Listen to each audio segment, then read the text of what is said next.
Bisa nggak ya kalau beternak dari satu atau dua dan jadi ratusan? Karena mereka berpikir bahwa tidak semua peternak, bahkan mungkin sebagian besar orang yang beternak itu modalnya terbatas.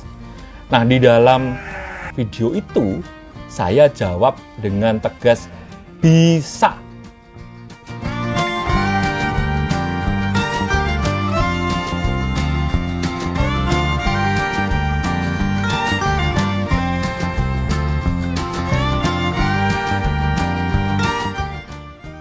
Kalau kalah dengan orang bejo, saya nggak pernah percaya dengan orang bejo. Tidak ada yang namanya keberuntungan. Duh, Pak, kan banyak orang yang sepertinya terlihat beruntung. Salah, cara Anda mendefinisikannya salah. Gini loh ya, yang dinamakan orang beruntung itu, kalau kita perhatikan, beruntung atau bahasa Inggrisnya laki, itu ada definisinya. Jadi definisi dari laki, beruntung itu adalah apa? Yang pertama, ada yang namanya preparations, yang kedua namanya opportunity. Yang pertama namanya persiapan, yang kedua ada kesempatan. Jadi orang yang beruntung itu adalah orang yang menyiapkan dua-duanya.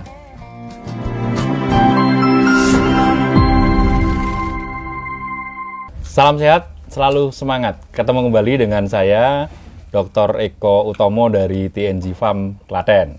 Nah, kawan-kawan peternak dan kawan-kawan penonton yang lain, saya kemarin kebetulan membuka kembali nih di salah satu video yang pernah ditampangkan sama Pesona Wisata kita, PWK.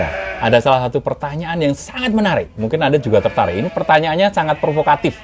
Dari salah satu netizen bertanya begini, bisa nggak ya kalau beternak dari satu atau dua dan jadi ratusan? Karena mereka berpikir bahwa tidak semua peternak, bahkan mungkin sebagian besar orang yang beternak itu modalnya terbatas.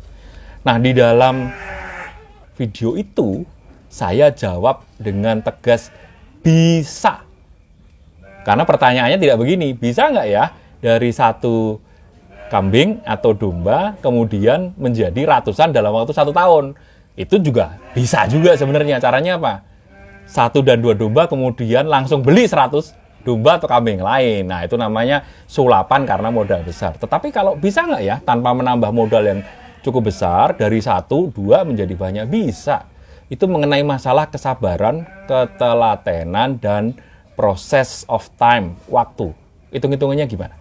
Jadi kalau Anda yang para peternak, saya yakin sudah sangat tahu ya, bahwa yang namanya kambing dan domba itu dalam 2 tahun mereka secara optimal akan 3 kali laktasi atau melahirkan. Ya, dalam 2 tahun 3 kali laktasi atau melahirkan. Nah, sekali melahirkan nih, itu rata-rata saya anggaplah misalnya 1,5. 1,5 itu apakah 1 cempe dengan setengah cempe? Enggak, bukan itu. Rata-rata 1,5 itu dalam populasi yang banyak, ada yang melahirkan 2, ada yang melahirkan 1, tengah-tengahnya 1,5, ada yang 3 juga. Pokoknya ada rekor 4. Misalnya, saya anggap 1,5 aja. Jadi di dalam waktu 2 tahun, 3 kali melahirkan, kali 1,5 jadi berapa? 4,5 kan? Saya anggaplah saya turunkan menjadi 4. Jadi 4 ya. Sehingga kalau Anda pada waktu beternak, Anda beternak membeli indukan yang sedang bunting, sehingga dalam jangka waktu 2 tahun, dia akan sudah melahirkan 3 kali, rata-rata cempenya 1,5, dalam 2 tahun jadi 4. Jadi Anda sekarang punya berapa? Di dalam 2 tahun, Anda akan punya 4 ditambah 1, jadi 5. Bener kan? 1 indukan awal, 4 anaknya. Sehingga jadi 5. Itu 2 tahun pertama. Sekarang kita masuk ke 2 tahun berikutnya. 2 tahun berikutnya, kan faktor pengalinya tadi berapa? 4 kan dalam 2 tahun? Anda sekarang punya berapa? 5. Sehingga ditambah 2 tahun lagi, dari 5 kali 4 jadi berapa? 20. Punya 20 tambahan, ditambah yang 5 pertama berapa? 5. Jadi 25 ekor kambing dan domba. Dalam jangka waktu berapa? 2 ditambah 2, 4 tahun. Sudah punya berapa? 25. Oke, sekarang kita masuk di 2 tahun berikutnya ya. Anda punya 25. Bayangkan sudah punya 25 ya, di akhir tahun keempat atau awal tahun kelima. Nah, 25 kali berapa? 4. Karena selama 2 tahun akan beranak 3 kali. Jadi berapa? 25 kali 4, 100 ekor. Jadi berapa? Dalam waktu 6 tahun. 4 tahun, 2 tahun, tambah 2 tahun, tambah 2 tahun, jadi 6 tahun. Di tahun ke-7, Anda punya 100 ekor kambing atau domba. Tercapai kan dalam waktu 6 tahun dari 1.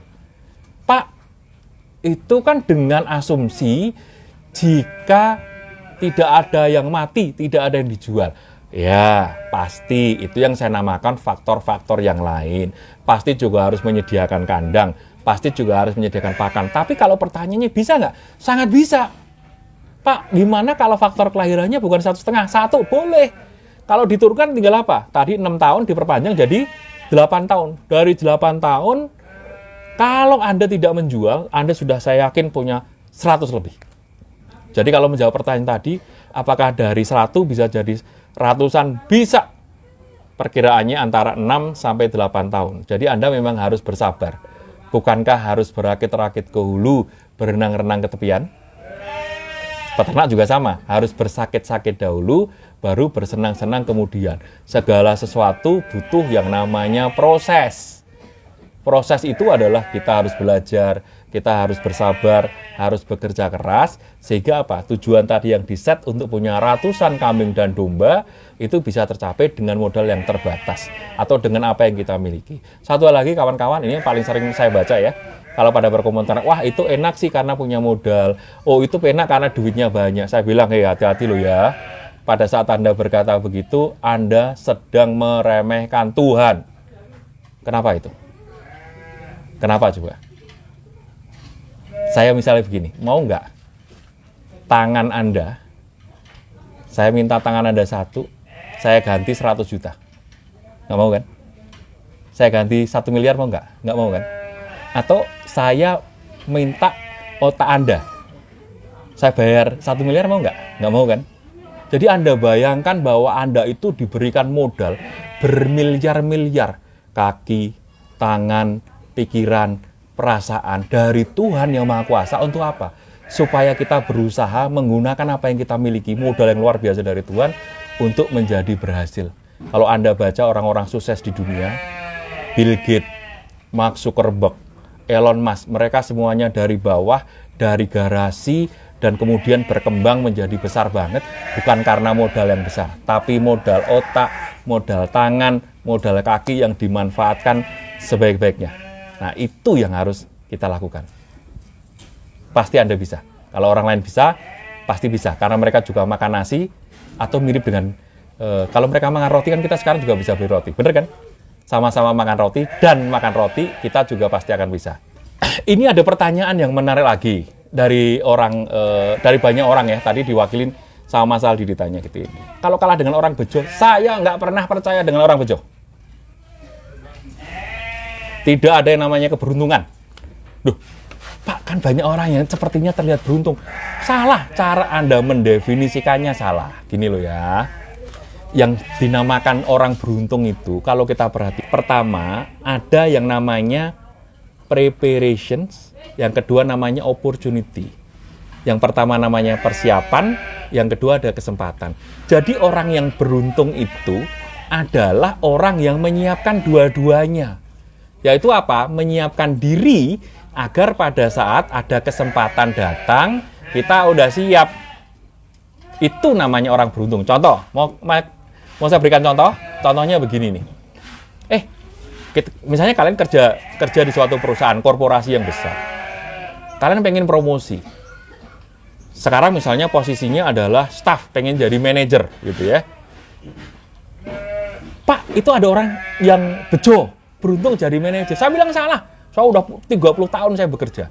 Yang ada adalah pada waktu kita jadi staff, layakkan diri kita, prepare, siapkan diri kita supaya kemudian kalau ada lowongan manajer, kita siap untuk dipromosi jadi manajer. Bukan kemudian apa? Ada lowongan jadi manajer, kitanya nggak siap, kompetensinya nggak ada, pengalaman nggak ada, nggak akan bisa promosi.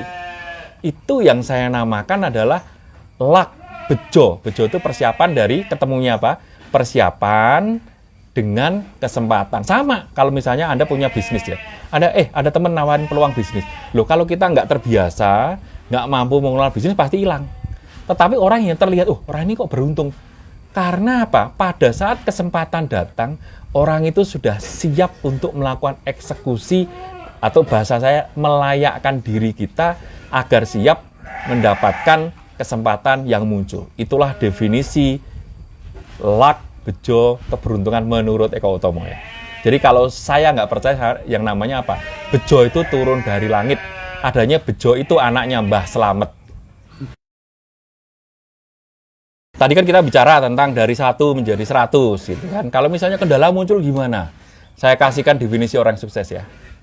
Jadi definisi orang sukses itu adalah orang yang bisa mencapai target yang sudah dia tetapkan buat dirinya. Nah, tapi gimana caranya menjadi sukses? Tadi misalnya dari 1 mau jadi 100. Jadi orang yang sukses yang pertama, dia setting target. Oke, saya dalam jangka waktu tertentu, misalnya 8 tahun, 6 tahun, saya mau jadi seorang peternak yang ternaknya ratusan. Nah, yang lakukan adalah apa? Saya berusaha. Pada waktu berusaha, disiplin, tekun, giat, belajar, kerja keras, kan ada kendala pasti.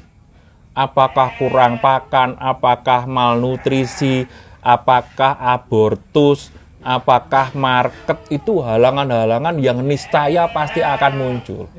Tapi orang yang punya mindset sukses adalah orang apa? Kalau ketemu kendala, jangan ditabrak kendalanya. Yang dilakukan adalah apa? Anda bergeser ke samping, misalnya Anda ketemu batu, ketemu gunung, ketemu bukit. Ya jangan ditabrak gunungnya. Kalau gunungnya bisa didaki, dakilah. Tapi gunungnya nggak bisa didaki apa? Anda putari gunung itu sehingga kemudian Anda tetap aja bisa mencapai di seberang sana sama.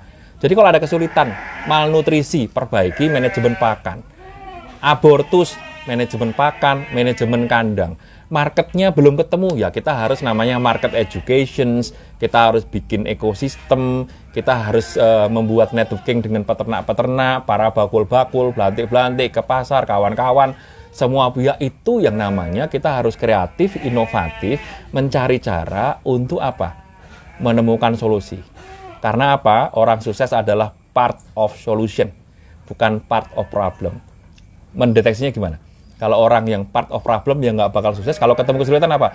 Aduh, susah pasarnya. Aduh, kambing saya bermasalah. Aduh, saya nggak punya pakan. Lagi nggak punya duit untuk beli ini segala macam. Itu namanya manusia part of problem. Calon manusia gagal. Karena apa? Selalu mengeluh tentang kekurangan-kekurangan yang ada di sekelilingnya. Tapi kalau orang yang sukses, calon orang sukses adalah kalau dia menghadapi kesulitan, cara berbicaranya begini. Kesalahan apa yang saya lakukan dan harus saya perbaiki? Oh, ternyata manajemen pakan saya kurang bagus. Ternyata ada banyak keguguran.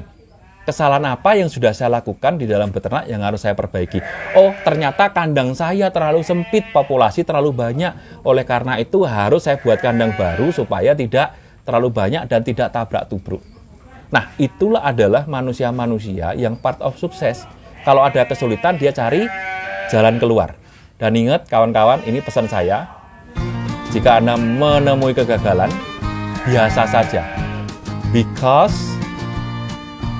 failures is the sign of success. Kegagalan itu hanyalah tanda proses kita belajar untuk mencapai kesuksesan.